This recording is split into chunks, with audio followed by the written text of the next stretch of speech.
In tonight's last word, one of my heroes from childhood who remains a hero to this day, Bill Russell.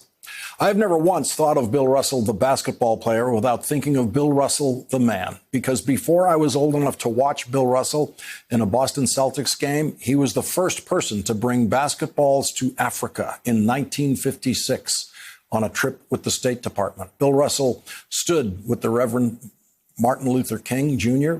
in the March on Washington when Dr. King delivered his I Have a Dream speech. Bill Russell visited Auschwitz with his Jewish friend, the basketball genius Red Auerbach, who seemed irreplaceable as the Boston Celtics coach until Bill Russell replaced him and became the Celtics player coach, the first African-American coach or manager of any major league sports team. Bill Russell never stopped being a coach, and most of the time over the last 50 years, he wasn't getting a paycheck for it.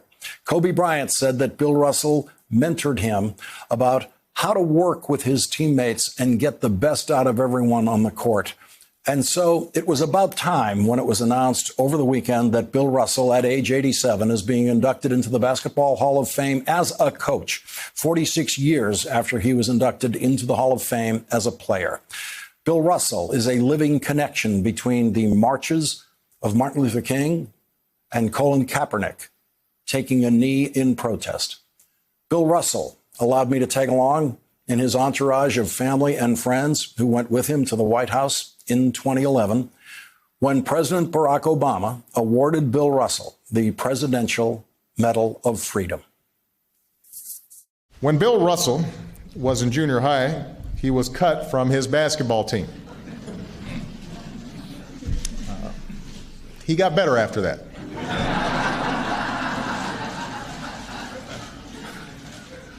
He led the University of San Francisco to 2 championships. In 13 seasons with the Boston Celtics, he won 11 championships, a record unmatched in any sport. Won 2 while also serving as the team's coach.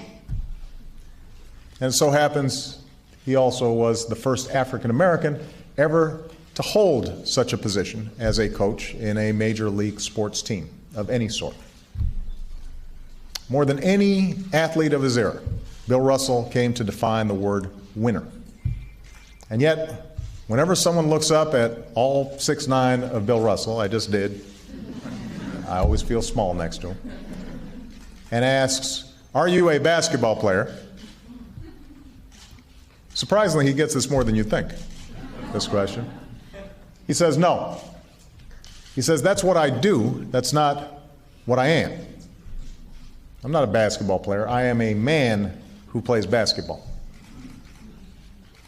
Bill Russell, the man, is someone who stood up for the rights and dignity of all men.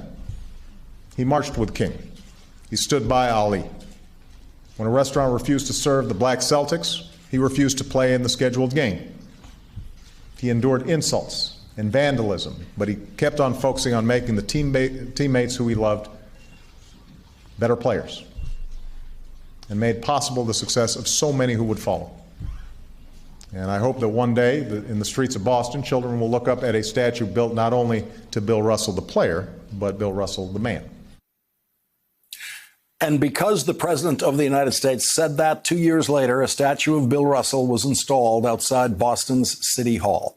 One of the first people to get a look at that statue before it was unveiled was the man who suggested it. The day the statue was unveiled in Boston, Bill Russell said this: "If we want to keep our society and our country vibrant, we have to build a solid foundation, and the only way to build a solid foundation is to educate the next generation." Bill Russell, the educator, the mentor, the man, gets tonight's last word. Hey, thanks for watching our YouTube channel. You should know that you can follow today's top stories and breaking news and catch up on your favorite MSNBC shows all in one place. Download the NBC News app today.